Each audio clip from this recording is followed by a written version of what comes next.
नाग पंचमी सिर्फ एक पर्व नहीं, यह एक पूरी पौराणिक घटना का स्मरण है। यहाँ छल, श्राप, यज्ञ और विवेक की टकराहट होती है। यह कथा शुरू होती है ब्रह्मा जी की सृष्टि से और समाप्त होती है एक ऋषि के वचन पर, जिसने संपूर्ण नाग जाति को विनाश से बचा लिया। आइए सुनते हैं नाग पंचमी की संपूर्ण और रहस्यमय कथा।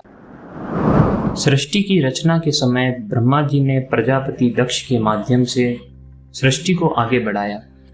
दक्ष की 2 कन्याएं थीं, कद्रु और विंता, जिनका विवाह महर्षि कश्यप से हुआ। कश्यप ने अपनी दोनों पत्नियों से वरदान मांगने को कहा। कद्रु ने 1000 नाग पुत्रों की कामना की, जबकि विंता ने केवल 2 शक्तिशाली पुत्र मांगे।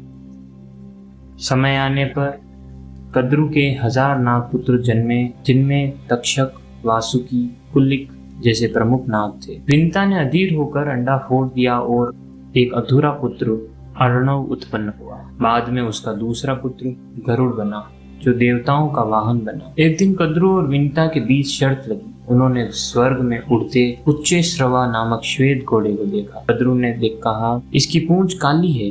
विंता ने कहा, नहीं, यह पूरी तरह श्वेत है। शर्त लगी कि हारने वाली जीवन भर दासी बनकर रहे। कद्रु ने अपनी नाग पुत्रों को आदेश दिया कि वे जाकर घोड़े की पूंछ से चिपक जाए, ताकि वह काली दिखाई दे। कुछ नाग इस छल को करने से इनकार कर देते हैं। क्रोधित कद्रु उन्हें शाप देते, तुम सब भविष्य में एक यज्ञ में जलकर भस्म हो जाओगे। यह सुनकर नाग भयभीत हो उठे। वे अपने पिता कश्यप के साथ ब्रह्मा जी के पास गए और निवेदन किया कि इस शाप से कैसे बचा जा सकता है। ब्रह्मा जी ने कहा, तुम्हें बचाने एक महान ऋषि जन्म लेगा, जो एक यज्ञ को रोककर तुम्हारा उद्धार करेगा। समय बीत गया। महाभारत के युद्ध के बाद पांडवों के पुत्र राजा परीक्षित राज्य करने लगे। एक बार वे शिकार से लौटते समय प्यासे और थके हुए एक ऋषि शमीक के आश्रम में पहुंचे। ऋषि ध्यान में थे और उत्तर नहीं मिला। तो परीक्षित ने क्रोध में आकर एक मरा हुआ सांप उनके गले में डाल दिया। यह देख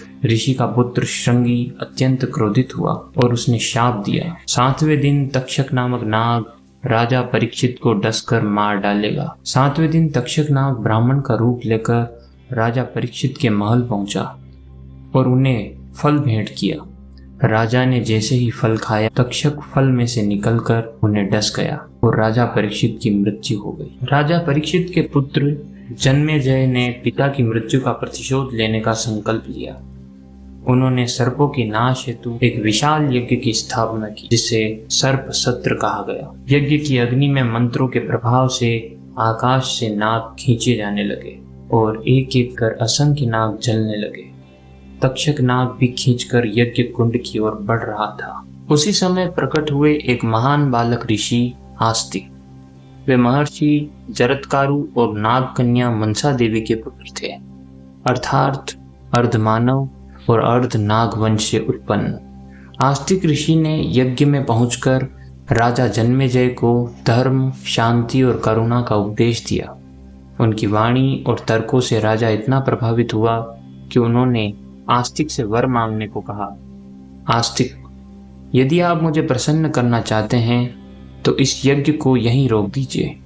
राजा ने यज्ञ वहीं समाप्त कर दिया और इस प्रकार तक्षक नाग और पूरा नागवंश विनाश से बच गया। जिस दिन यह यज्ञ रोका गया वह तिथि थी श्रावण मास की शुक्ल पंचमी। तभी से इस दिन को नाग पंचमी के रूप में मनाया जाने लगा, जहाँ नागों की पूजा कर उनके प्रति श्रद्धा और क्षमा प्रकट की जाती है। नाग पंचमी केवल एक धार्मिक पर्व नहीं, बल्कि यह याद दिलाता है कि जहाँ प्रतिशोध की अग्नि जलती हो, वहाँ एक बुद्धिमान वाणी पूरा युग बदल सकती है। सर्पों से भय नहीं, सम्मान और संतुलन जरूरी है, और यही संदेश देती है नाग पंचमी।